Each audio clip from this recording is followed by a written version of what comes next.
Peace and blessings, family. Always good to connect. Always good to just chop it up real quick with you and share some of the matters of the heart. What's on my heart for today is around keeping my heart open, all right? Keeping my heart open so I can receive all the goodness, all the blessings, all the love and the bliss and the joy that is life in and of itself, uniquely expressed as me, right? That was a lot right there, but that's the truth, right? The truth of the matter is, keeping my heart open so I can continue to vibrate higher daily, right? Making that decision that I'm not going to allow, some of the turbulence or some of the things that happen in the day-to-day life to ensnare me and make me feel like, that life ain't good, right? And a lot of that is through the work of forgiveness, right? Having an open heart about life, how I move in this dimension.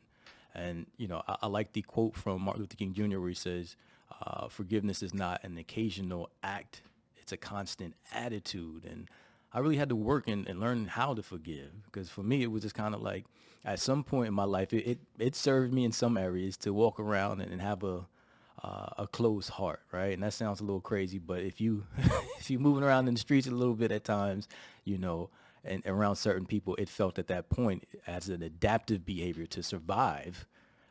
That served me, but I ain't in survival mode no more, and I ain't in the streets no more. Right? Life is different. Life is good, and so knowing how to live this life with an open heart, be receptive to all the good things that are in life, the love, the joy, the beauty, the bliss. I gotta have my heart open, and I can't allow things to ensnare me, right? To hold grudges and have blame stories or be a victim.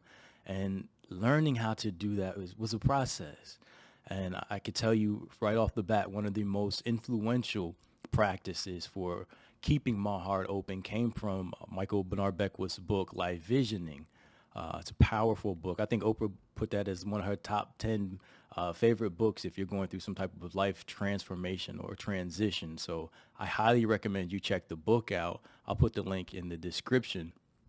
But in the book, he talks about forgiveness and he gives you actual practice on how to forgive. And I gotta be honest with you, I don't know if I ever practiced forgiveness like that, like had a legitimate daily practice that I can employ to keep my heart open, to forgive myself and forgive other people. I ain't had that before this book, before reading it. And so I actually took a life visioning course with Reverend Beckwith and his team, and it was absolutely fantastic. But what stood out to me was the development of the practice of how to keep your heart open, and to say different statements to take back your authority when you're thinking about a certain situation, right? So there are four statements that he outlines.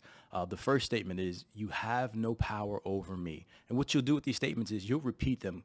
Repeat one at a time, and you'll move on only when you feel in your heart space that you know it to be true, right? So it may take you some time to get through it, but I guarantee you, because I've done it myself, both in the class setting, with other people holding a space for me, and then also independently, in my closet, just screaming, getting it out. Because what's dope is you actually take the energy of the situation. If you're feeling anger, utilize that, right? You put that in the phrases. You have no power over me, and you express it until you go from hoping that to be true to believing it to be true to knowing it to be true. And then you move on to the next phrase. And so the next phrase is, "I stand in my own authority." And once again, you repeat that till you continue to move along in the process until you know it to be true. Then you move on to the next phrase, "I set myself free." And then the following phrase is, "I set you free." And I can tell you, because I've witnessed it, and once again, I've been a part of it. I've done it on myself. You feel the energetic shift as you're speaking. You feel yourself take back your power. You feel yourself stand in your own authority. You feel yourself get free by just articulating, by actually being in the field. And it's important. Let me go back. This is important that before you start, you create that container, that field of imagining or remembering when you felt loved and when you felt grateful, right? So you start that practice off. You practice off with that. And then you move through these four statements. And I can tell you, energetically, things change. As you're envisioning whatever thing you got a grievance or a blame against, whatever it is, as you start saying these statements, "You have no power over me," you feel that energetic shift. the way that you announce it, it just changes. It changes, and that energy begins to free up, and once again, it makes you available for more and a creative expression of who you truly are. Because a lot of times, we create these blame stories. All this is stagnant energy.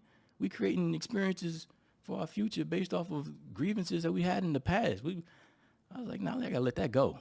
I gotta let that stuff go. So literally having this practice in place, I use it as part of my daily practice, because if there's something that pisses me off, I need to go ahead and start saying these phrases and do the work so I can stay free, so I can keep my heart open and really just see life as it truly is. It's beautiful, but it's up to us to do the work to keep our heart open. And that's when I say I keep my heart open, it's just being receptive to all the good that's available, making sure I'm not ensnared by certain situations. Life is going to have its own challenges.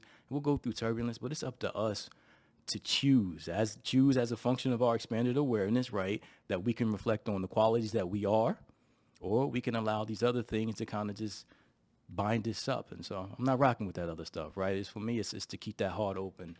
So definitely wanted to share that with your family. If it's something good like that, I can't hold on to it myself. I got to be the person to shout it out. So ain't no keeping no secrets over here. I'm sharing it with you. I love you. I appreciate you. Check out the link for the book in the description, in addition to the 4 statements.